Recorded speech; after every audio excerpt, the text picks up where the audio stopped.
कश्मीर घाटी में मानो एक बार फिर 1990 जैसे हालात पैदा हो गए हैं। बीते दिनों हुए हमले के बाद घाटी से प्रवासी मजदूर पलायन करने लगे हैं। प्रवासियों का कहना है कि पिछले 35 साल में ऐसा नहीं हुआ जैसा अब शुरू हो गया है।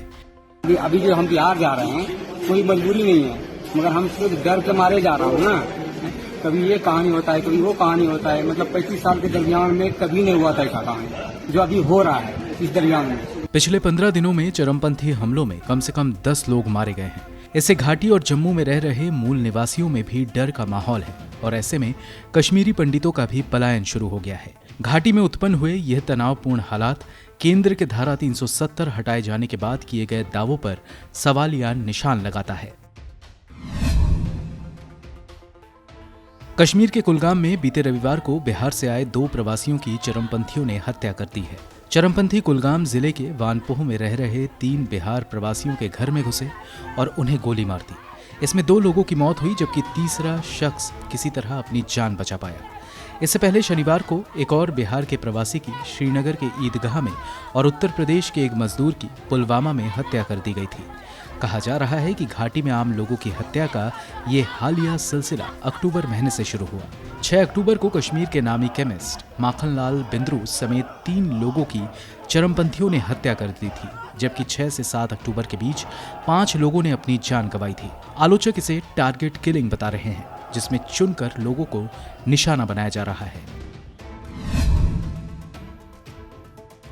यहां तक कि मीडिया रिपोर्ट्स के मुताबिक लश्कर-ए-तैयबा की ही एक इकाई यूनाइटेड लिबरेशन ने रविवार को बिहार के प्रवासियों की हत्या की जिम्मेदारी ली है और गैर स्थानीय लोगों को घाटी छोड़ने की चेतावनी दी है, क्योंकि हाल ही में मारे गए लोगों में अधिकतर या तो गैर स्थानीय थे या फिर पंडित समुदाय से संबंध रखते थे। ऐसे में इन समुदायों के बीच डर पैदा होना लाजमी है और इस डर से ही कई गैर स्थानीय लोग और कश्मीरी पंडितों ने घाटी छोड़ना शुरू कर दिया है। 6 अक्टूबर को चरमपंथियों ने 68 वर्षीय केमिस्ट माखन बिंदु की हत्या कर दी।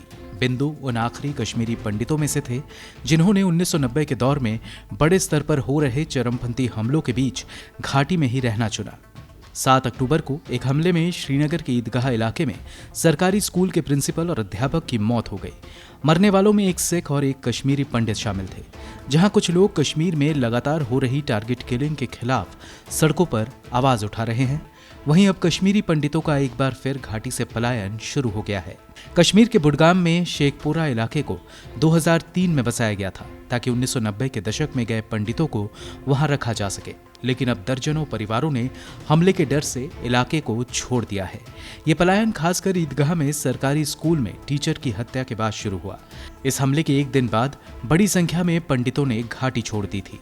स्थानीय पंडितों के मुताबिक 9 अक्टूबर तक ही 500 लोगों ने अनंतनाग, बुडगाम और पुलवामा जैसे चरमपंथी जिलों को छोड़ना शुरू कर दिया था। कश्मीरी पंडितों की एक संस्था के मुताबिक कश्मीरी पंडितों को 2010-2011 में पुनर्वास पैकेज के तहत सरकारी नौकरियां मिली थी, लेकिन मारे जाने के डर से इनमें से कुछ अब जम्मू चले गए हैं।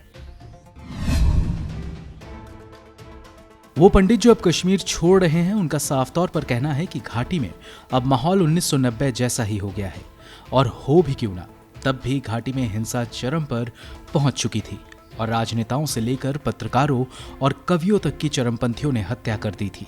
तब भी कट्टरपंथी समूह पंडितों को घाटी छोड़ने के लिए अखबारों में ज्ञापन निकलवा रहे थे और आज भी ऐसे समूह लोगों को घाटी छोड़ने की चेतावनी दे रहे हैं।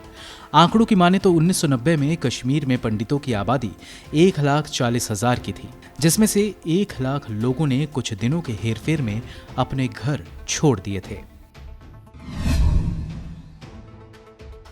केंद्र सरकार की माने तो कश्मीर से धारा 370 हटने के बाद वहां के हालात बदल गए हैं। खुद सरकार के ही एक मंत्रालय के जारी दस्तावेज में कहा गया था कि अब घाटी में अलगाववादियों का समर्थन कम होता जा रहा है, जबकि डेक्कन हेराल्ड की रिपोर्ट के मुताबिक इस साल हुए अधिकतर हमलों की जिम्मेदारी चरमपंथी संगठन द रेजिस्टेंस फ्रंट ने ली है।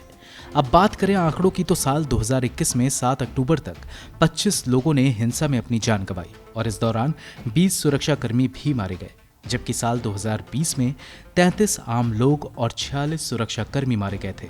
आम लोगों की हो रही हत्या अब आम खबर बन चुकी है और ये आंकड़े साफ तौर पर बताते हैं कि कश्मीर में हालात सामान्य नहीं हुए हैं और मौजूदा हालातों से अंदाजा लगाया जा सकता है कि कश्मीर एक बार फिर चरम पर पहुंच चुकी हिंसा के बीच बड़े स्तर पर पलायन देख सकता है।